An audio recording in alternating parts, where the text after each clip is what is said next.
Happy Christmas. Very Merry Christmas. Very Merry Christmas. Happy Christmas. Very Merry Christmas. Happy Christmas. Happy Christmas. Merry Christmas. We wish you Happy Christmas. we wish you Happy Christmas. we wish you Happy Christmas.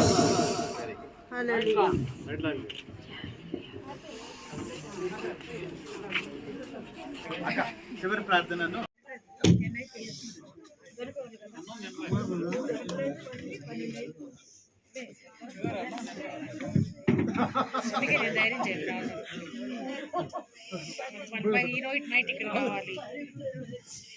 చందడి చందడి చందడి చందడి సందడి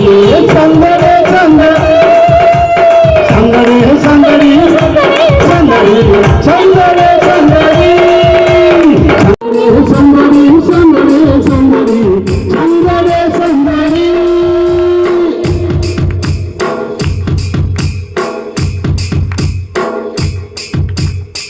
బెత్లెహేమున సందడి చేద్దామా వల్ల తోటి సందడి చేద్దామా భూతల తోటి సందడి చేద్దామా వల్ల తోటి సందడి చేద్దామా బెత్లెహేమున సందడి చేద్దామా వల్ల తోటి సందడి చేద్దామా భూతల తోటి సందడి చేద్దామా పశువుల శాలల సందడి చేద్దామా మై మనసి మాకిచ్చి సందడి చేద్దామా మై మనసి మాకిచ్చి సందడి చేద్దామా మన కొడుకు శ్రీయేసు పుట్టాడని ఆకల చేరి ప్రభువును చూసి సంతోషించి సందడి చేద్దామా సందడి సందడి సందడి సందడి సందడి సందడి సందడి సందడి సందడి సందడి సందడి సందడి సమయం ఇచ్చిన దేవాది దేవునికి వందనాలు చెల్లిస్తాను. చూస్తున్న మీ అందరికి కూడా శుభములు తెలుపుతా ఉన్నాను. చిన్న ప్రార్థన చేసుకున్నాం. స్తోత్రం నాయన మహాపరిశుద్ధుడా, ప్రేమ నమ్మకం కలిగిన మా పరలోకపు తండ్రి, స్తోత్రం నాయన. వాక్యం ద్వారా అందరితో మాట్లాడమని యేసు నామములో అడుగు వేడుకుంటున్నాం పరమ తండ్రి, ఆమేన్. అందరికీ వందనాలు చెల్లిస్తాము. అయితే క్రిస్మస్ మరి దేవుణ్ణి మనము ఆరాధించాలి. క్రిస్మస్ అంటే మనం దేవుణ్ణి మనం ఆరాధించాలి. క్రైస్మస్ దేవుని మనం ఆరాధించే వాళ్ళలాగా మనం ఉండాలి. అయితే వాక్యంలోకి వెళ్దాం. మనము లూకాసు వార్త 2వ అధ్యాయం 8 నుంచి 14 వచ్చిన వరకు చదువుకుందాం. ఆ దేశంలో కొందరు గొర్రెల కాపర్లు పొలంలో ఉండి రాత్రి వేళ తమ మందను కాచుకొని చుండగా ప్రభు దూత వారి యొద్దకు వచ్చి నిలిచింది. ప్రభు మహిమ వారి చుట్టూ ప్రకాశించున్నందున వారు మిక్కిలి భయపడేది. అయితే ఆ దూత భయపడకుడు, ఇదిగో ప్రజలందరికీ కలగబో మహా సంతోషకరమైన సువర్తమానం నేను తెలియజేయుచున్నాను. దావీదు పట్టణమందు నేడు రక్షకుడు మీ కొరకు పుట్టి ఉన్నాడు. ఈయన ప్రభు అయిన క్రీస్తు. దానికిదే మీకు ఆనవాలు. ఒక శిశువు పొత్తిగుడ్డలతో చుట్టబడి ఒక తొట్టెలో పండుకొని ఉండుట మీరు చూచుదురని వారితో చెప్పాను. వెంటనే పరలోక సైన్య సమూహం ఆ దూతతో కూడా నుండి సర్వోన్నతమైన స్థలంలో దేవునికి మహిమయు ఆయనకి ఇష్టలైన మనుషులకు భూమి మీద సమాధానం కలుగును గాకని దేవునికి స్తోత్రము చేయుచుండేది. అయితే మరి చాలామంది గొర్రెల కాపర్లు కొంతమంది పొలంలో ఉండి రాత్రి వేళ ఏం చేస్తున్నారంటే వాళ్ళ మందను కాచుకొనిచున్నారంట. ప్రభు దూత వారి యొద్దకు వచ్చి నిలిచినప్పుడు ఏమైంది, ఆ మహిమ మహిమ వారి చుట్టూ ప్రకాశించినందున వారు మిక్కిలి భయపడారు. అంటే అంత గొప్ప వెలుగు అంతకుముందు వాళ్ళు ఎప్పుడు చూసి ఉండలేదన్నమాట. ఆ వెలుగు గొప్ప పెద్ద వెలుగు కనపడంతో వాళ్ళందరూ కూడా ఏం చేశారు, భయపడ్డారు.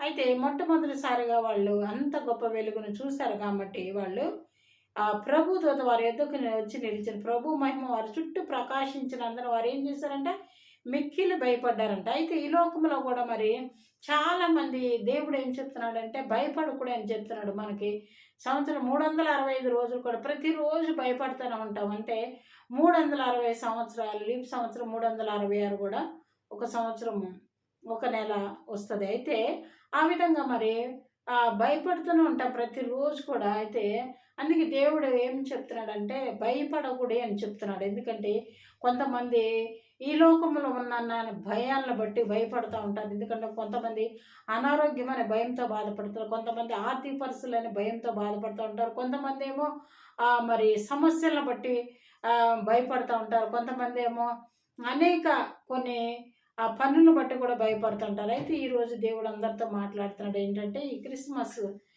సందర్భంగా దేవుడు మనకి భయపడవద్దని చెప్తున్నాడు అనమాట. ఎందుకంటే భయపడకూడి అని చెప్తున్నాడు. అయితే ఆ విధంగా ఆ రోజు గొల్లలో మరి ఆ గొప్ప వెలుగు చూసి భయపడినప్పుడు మరి ఆ దూత ఏం చెప్తుంది, అయితే దూత భయపడి ఇదిగో ప్రజలందరికీ కలపో మహా సంతోషకరమైన సువర్తమానాన్ని మీకు తెలియజేస్తున్నానంటాడు. అయితే ఆ విధంగా మరి ప్రజలందరికీ కలుగు సంతోషకరమైన సువర్తమానం ఏంటంటే అది దావీదు పట్టణమందు నేడు మనకి రక్షకుడు పుట్టి ఉన్నాడు. అంటే అందరూ మరి ఆ రక్షకుడు పుట్టినాడు. ఇంత మటుకు మరి చాలామంది ఇదివరకు ఏమైందంటే పాపం చేసినప్పుడల్లా పాత నిబంధనలో మరి గొర్రెలను బలి అర్పించడము, అలాగే మరి పావురాలను అర్పించడము, మళ్ళీ పాపం చేయడం మళ్ళీ అర్పించడం అలాగూ జరుగుతుంది. అయితే మరి యెహోవా దేవుడు మన అందరిని కూడా ప్రేమించి ఆయన ఏం చేశారు, తన అద్వితీయ కుమారుణ్ణి మన కొరకు బలి ఇవ్వడానికైనా వెనుకాడలేదు. ఎందుకనే మనందరి పాపములను మోసుకొని పోవు దేవుని గొర్రెపిల్ల. అయితే ఆయన మరి మన పాపాలందరినీ కూడా నుంచి విడిపించడానికి ఆయన ఏం చేశాడు, దావీదు పట్టణమందు నేడు మన కొరకు రక్షకుడు పుట్టి ఉన్నాడు, మీ కొరకు రక్షకుడు పుట్టి ఉన్నాడు. ఈయనే ప్రభు అయిన క్రీస్తు. అయితే మరి మనందరి పాపముల నుంచి విడిపించడానికి ఈ భూలోకానికి ఆయన మరి దావీదు పట్టణమందు నేడు రక్షకుడు మీ కొరకు పుట్టి ఉన్నాడు. ఆయన ఒక రక్షకుడుగా మనలందరూ కూడా ప్రజలందరినీ పాపముల నుంచి విడిపించడానికి తానే బలి అయిపోయాడు అనమాట. అందుకే మరి అక్కడ భయపడకుడి ప్రజలందరికీ కలగబో సంతోషకరమైన సువర్తమానం అని చెప్పాడు. ఇక్కడ దావీదు పట్టణమందు నేడు మీ కొరకు రక్షకుడు పుట్టి ఉన్నాడు అని చెప్తా. అంటే మనలందరినీ రక్షించడానికి ఆయన మరి ఒక నవరావతారిగా ఈ భూలోకానికి దిగి వచ్చాడు అనమాట ఆయన.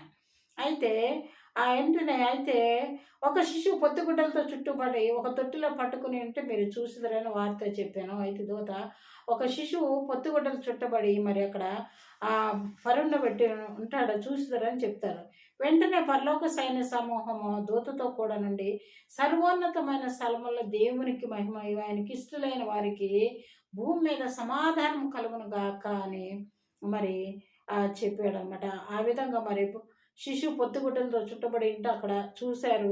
వెంటనే పరలోక సైన్య సమూహము దూతతో కూడా నుండి సర్వోన్నతమైన స్థలములో దేవునికి మహిమ, ఆయనకి ఇష్టలైన వారికి భూమి మీద సమాధానం కలుగును గాక అని మరి చెప్తాండి. ఎంతమంది అయితే మరి సమాధానం లేకుండా జీవిస్తూ ఉన్నారో మరి దావీదు పట్టణంలో రక్షకుడు మీ కొరకు పుట్టి ఉన్నాడు.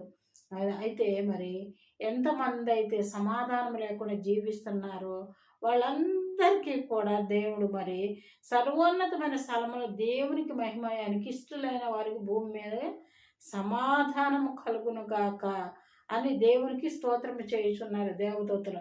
అయితే ఎవరైతే సమాధానం లేకుండా జీవిస్తూ ఉన్నారో వాళ్ళందరికీ కూడా మరి ఈ క్రిస్మస్ అనే అందరికీ జీవితాల్లో ఒక వెలుగు నింపే విధంగా ఉంది. భయపడకుండా మరి భయపడకూడని దేవదూతలు ఆ వెలుగు చూసినప్పుడు గొల్లలు మరి గొర్రెల కాపలు భయపడినప్పుడు భయపడవద్దని. అయితే మీరు ఏ సమస్యలతో ఉన్నారు, ఏ అనారోగ్యాలతో ఆర్థిక పరిస్థితులు అప్పులతో ఉన్నారు, వాళ్ళన్నిటి నుంచి కూడా భయపడద్దు. వాటిలన్నిటి నుంచి కూడా దేవుడు స్వస్థపరిచే దేవుడుగా ఉన్నాడు, సమస్యల నుంచి విడిపించే దేవుడుగా ఉన్నాడు, అలాగే ఆర్థిక పరిస్థితులు మెరుగుపరిచే దేవుడుగా ఉన్నాడు, ప్రతి సమస్య నుంచి విడిపించే దేవుడుగా ఉన్నాడు అనమాట. అందుకే భయపడకుడే అని చెప్తా ఉన్నానమాట. అయితే రెండవది కదండి, దావీదు పట్టణం రక్షకుడు మీ కొరకు పుట్టినాడు. ఆయన ప్రజలందరి పాపాల నుంచి విడిపించడానికి ఆయన ఒక రక్షకుడికి ఈ భూలోకానికి ఒక నరవతారిగా వచ్చాడు. అంతేకాకుండా పరలోక సైన్య సమూహము మరి ఏం చెప్తున్నారు, సర్వోన్నతమైన స్థలములో దేవునికి మహిమయు ఆయనకి ఇష్టలైన వారికి భూమి మీద సమాధానం కలుగును కాకుండా స్తోత్రం చెల్లిస్తున్నారు. ఎంతోమంది సమాధానం లేకుండా జీవిస్తున్నారు. మరి ఈ క్రిస్మస్ అనేక మంది జీవితాల్లో ఒక సమాధానము ఇస్తుంది. అయితే మరి నమ్మితే కూడా మన దేవుని కార్యాన్ని చూస్తుంది. నమ్ముటి మీ వలన అయితే నమ్మవానికి సమస్తము సాధ్యమని. అయితే దేవుడు మరి ఈ క్రిస్మస్ సందర్భంగా భయపడవద్దని చెప్తున్నాడు. మీ కొరకు రక్షకుడు పుట్టి ఉన్నాడని చెప్తున్నాడు. మరి మీకు సమాధానం కలుగును కాకని కూడా చెప్తా ఉన్నాడు అనమాట. అయితే ప్రకటన గ్రంథం 3వ అధ్యాయంలో కూడా ప్రభా ఎవరైతే నా స్వరం తలుపు తీస్తారో నేను లోపలికి వచ్చి వారితో నాతో కలిసి వారు భోజనము చేస్తారు అని చెప్తా ఉన్నారు. అంతేకాకుండా మరి వాకిటి తలుపు తీయడమైన హృదయం అనే తలుపు తీస్తే ఎవరైతే మరి రక్షణ లేకుండా ఉంటారో వాళ్ళ హృదయం అనే తలుపు తీస్తే వాళ్ళ హృదయంలో నివాసం చేస్తానని చెప్తా ఉన్నాడు అన్నమాట దేవుడు. ఆ విధంగా మరి భయపడవద్దని చెప్తున్నాడు. మీ కొరకు రక్షకుడు పుట్టి ఉన్నాడని చెప్తున్నాడు. మీకు సమాధానం కలుగును గాక అని చెప్తా ఉన్నాడు అన్నమాట. ఆ విధంగా అయితే ఎవరైతే భయపడుతున్నారో భయం నుంచి విడుదల కలుగుతుంది. అలాగే మీ పాపాలన్నీ కూడా నుంచి విడిపించడానికి కూడా దేవుడు మరి రక్షకుడుగా పుట్టినాడని చెప్తున్నాడు. మూడవదిగా మీకు సమాధానం కలుగుద్దని కూడా చెప్తున్నాడు. ఎవరైతే హృదయం అనే తలుపు తీస్తారో ఆ హృదయంలోకి దేవుడు ఆయన వచ్చి నివాసం చేసే దేవుడుగా ఉంటాడనమాట. ఈ క్రిస్మస్ సందర్భంగా ప్రతి ఒక్కరు కూడా దేవుని మనం ఆరాధించే వాళ్ళలాగా ఉండాలి. అలాగే దేవుని చెప్పిన మరి ప్రతి విషయాన్ని కూడా మనం రిసీవ్ చేసుకుని మనము ఈ క్రిస్మస్లో మనము అందరూ ఆనందించే వారిలాగా ఉండాలన్నమాట. అయితే భయపడవద్దని చెప్తున్నాడు. మీ కొరకు రక్షకుడు పుట్టి ఉన్నాడని చెప్తున్నాడు. అంతే మరి పరలోక సైన్య సమూహం భూమి మీద ఉన్న వారికి అందరికీ సమాధానం కలుగుద్దని కూడా చెప్తున్నారు. అలాగే మన జీవితాల్లో కుటుంబాల్లో సంఘాలన్నింటిలో కూడా సమాధానం కలగాలని మరి దేవుడు మనం ఆశిస్తూ ఉన్నాడు. మనం కూడా నమ్మి ఆశిస్తే మరి దేవుడు ఖచ్చితంగా కార్యంలో జరిగిస్తాడనమాట. దేని గురించి అయితే భయపడుతున్నారో భయం నుంచి విడుదల కలుగుతుంది. మరి పాపముల నుంచి వాటి నుంచి